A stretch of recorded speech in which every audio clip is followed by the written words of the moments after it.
दोस्तों अब स्थिति ये आ गई है कि तालिबान गुड तालिबान बनकर के इंडिया में और पूरे हिंदुस्तान में घूम रहा है। राष्ट्र सर्वोपरि, नेशन फर्स्ट। दोस्तों इस वीडियो को देखने से पहले मैं आपको ये बताना ज़रूरी समझता हूँ कि हर देश की जो है वो अपनी एक कूटनीति होती है, डिप्लोमेसी होती है और वो देश चलाने के लिए ज़रूरी रहता है। हर देश के लिए अलग अलग नीति होती है और वो ज़रूरी होता है देश चलाने के लिए। हो सकता है भारत सरकार की कोई अलग नीति हो तालिबान को लेकर के, वो साफ दिख रही है कि सरकार ये कह रही है कि हमें पाकिस्तान को अलग थलग करने के लिए तालिबान का समर्थन चाहिए और जिसकी वजह से ये जो भी द्विपक्षीय वार्ता हुई है आज पूरे दिन भर की यही कहानी चल रही है हर जगह। अब इसको कैसे क्या हुआ है नहीं हुआ है वो आप आगे वीडियो में देखिएगा। जिस तरह से हिंदुस्तान में तालिबान और भारत की जो बैठक हुई थी द्विपक्षीय वार्ता अफ़गानिस्तान एम्बेसी में दिल्ली में, और वहाँ पर महिला पत्रकार को जाने से रोका गया, तो इसकी फजीहत पूरे देश में चल रही थी कि हिंदुस्तान में अगर कोई बैठक हो रही है तो वहाँ पे महिला पत्रकार को जाने से रोकना कितनी गलत बात है। दोस्तों इसका अगर हम दूसरा पहलू देखते हैं तो दूसरा पहलू ये है कि अगर किसी देश में मान लो हिंदुस्तान में अगर अफ़गानिस्तान की एम्बेसी है तो जो एम्बेसी में जो भी प्रोग्राम होगा वो कैसे होगा, कौन आएगा कौन जाएगा, तो इसको तय जो है वो अफ़गानिस्तान ही करेगा, वहाँ की सरकार तय करेगी, न कि भारत की सरकार, नंबर एक। लेकिन दूसरी तरफ ये बात भी तो हो सकती थी कि अगर अफ़गानिस्तान की एम्बेसी ये कह रही थी कि सिर्फ पुरुष पत्रकार आएंगे तो हमारे यहाँ के पत्रकार तो बाइकआउट कर सकते थे। सरकार इस चीज़ के लिए अपने पत्रकारों को तो कह सकती थी कि अगर वो हमारे यहाँ के महिला पत्रकार को नहीं बुला रहे तो हमारे यहाँ के पुरुष पत्रकार भी नहीं जाएंगे। इसमें आपकी कौन सी बहादुरी हो गई? जो नियम है एज पर लॉ तो वो तो है, लेकिन आपने कौन सा तीर मार दिया?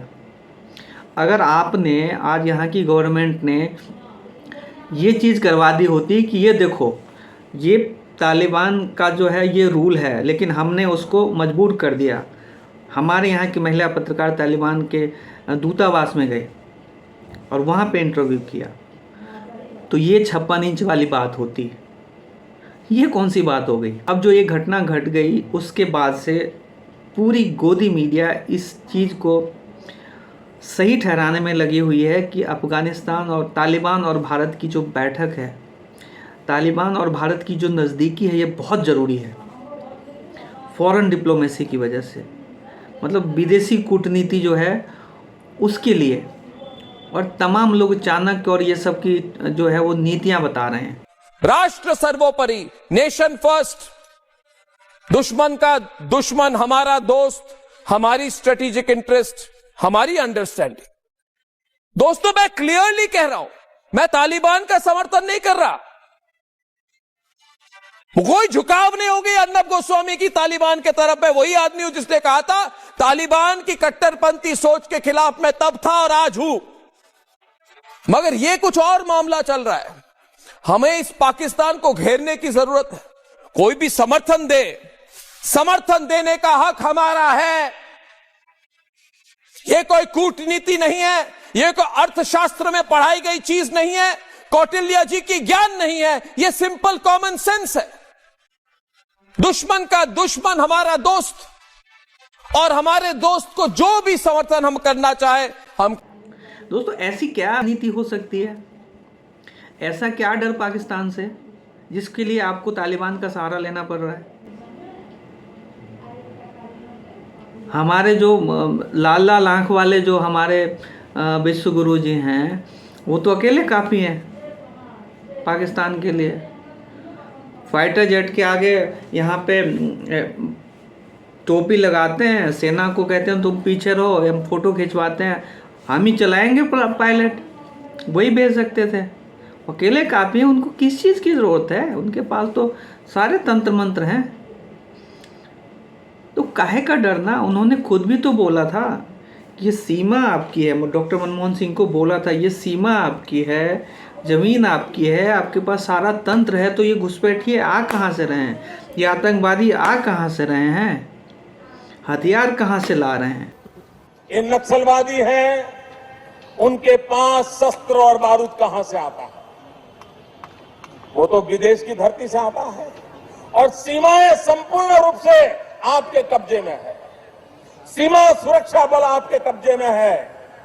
जो आपके कब्जे में है उसको तो संभालो, और जो विदेश से बारूद आता है, शस्त्र आते हैं आतंकवादियों के पास। तो जो सीमा तो आपकी है, सारा तंत्र आपके पास है, तो आप रोक तो सकते हो। ऐसी क्या मजबूरी हो गई कि तालिबान का जो है साथ और कूटनीति ये वो पूरी दुनिया जहान बताई जा रही है, सिर्फ इस बात को प्रूफ करने के लिए कि जो तालिबान से भारत की नज़दीकी है वो सही है।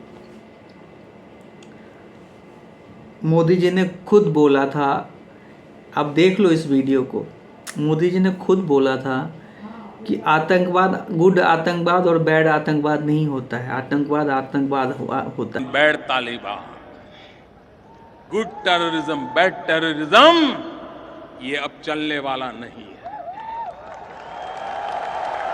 तो अब क्या हो गया? योगी जी भी तालिबान के लिए बोल रहे थे, तो अब ऐसी क्या हो गई मजबूरी?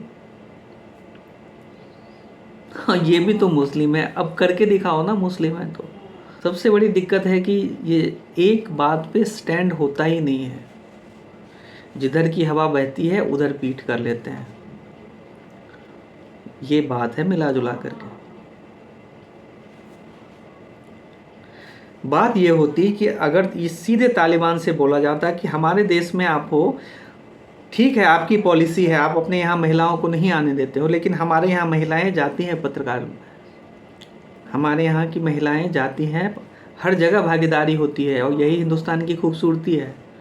तो अगर आपको कोई मीटिंग करनी है, आपको कोई वार्ता करनी है, तो आप हमारे यहाँ के महिला पत्रकार को या तो आप इनवाइट करो, और नहीं तो ठीक है एम्बेसी में नहीं तो हम कोई तीसरी जगह ढूंढते हैं, कोई होटल हो सकता है, कोई और भी चीज़ें हो सकती है, वहाँ पर बात बन सकती थी, वहाँ पे सेटलमेंट हो सकता है, वहाँ पे द्विपक्षीय वार्ता हो सकती थी।